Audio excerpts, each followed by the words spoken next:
Hello, folks. It's Eamon McAuley here. I'm back with another wee chat about boxing. Uh, I'd just like to say hello to my friend Oisin McAuley, who lives in Australia, but Oisin is originally from Banbridge. I'd also like to give a big shout out to his mother and father, especially his mother Mary, who tunes in to watch my podcast. So thanks very much, Mary, for your support.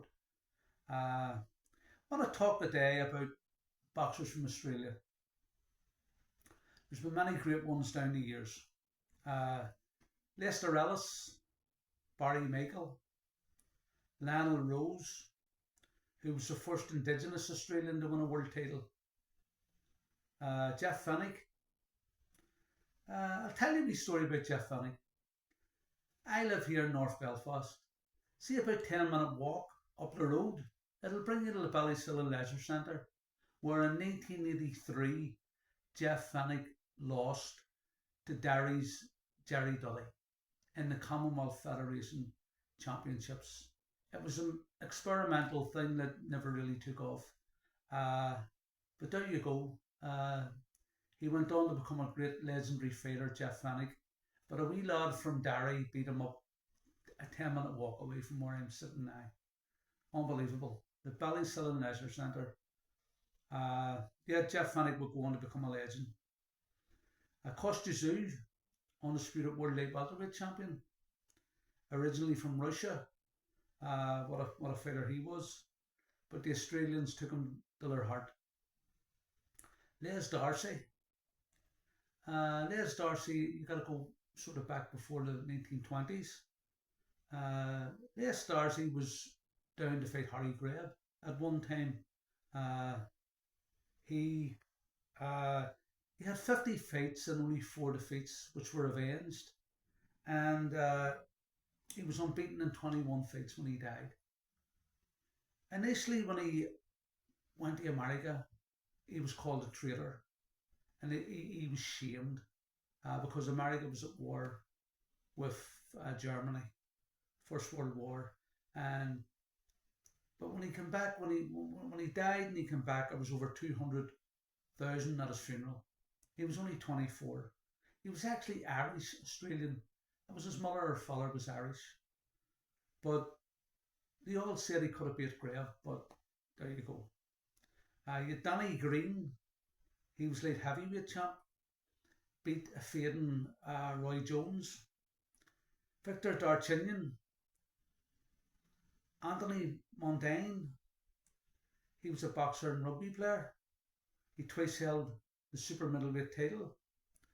He beat Danny Green. Michael Castidis, good fighter, super featherweight, lightweight. Johnny Famashon, Dave Sands, Rocky Mattioli, Australian Italian light middleweight. Good fighter, lost his title to Britain's Morris Hope. I'll tell you, I beat an Australian guy called Eamon McAuley at the Europa Hotel, the most bombed hotel in the Western world. In 1985, a few days before that, he had beat one of the Dudleys up in Derry. But this was like 5 months after I had won the ABS, and I was much too good for him.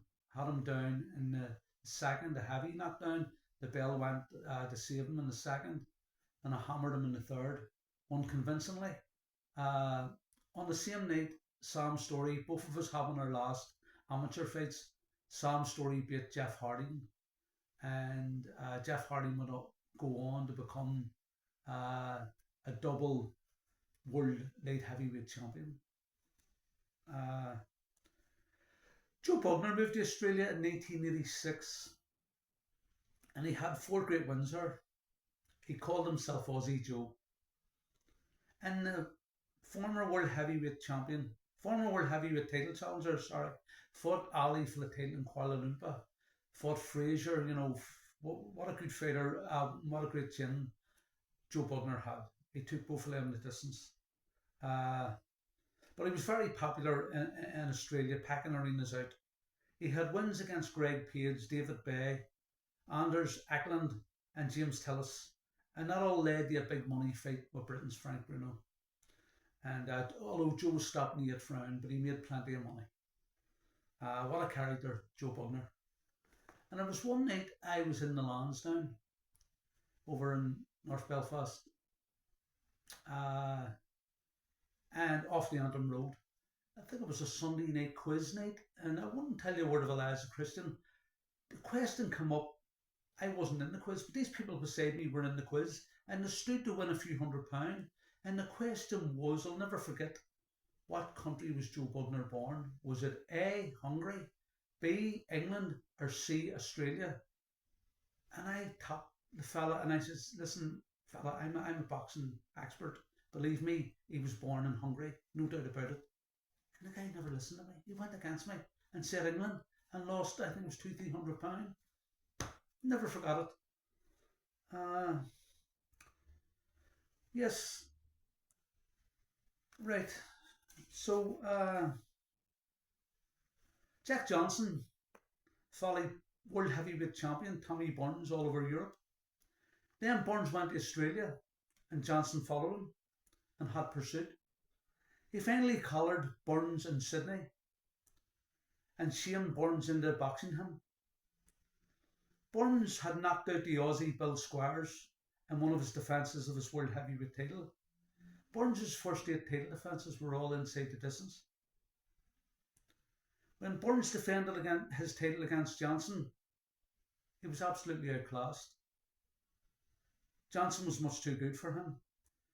And when they boxed in 1908, Johnson hammered 5'8" Burns as the police entered the ring to stop the fight. It was a massacre. Thanks for listening to me, folks. Hope you enjoyed it, especially Miss McAuley, and enjoy the rest of the day, Mary. And God bless everybody there.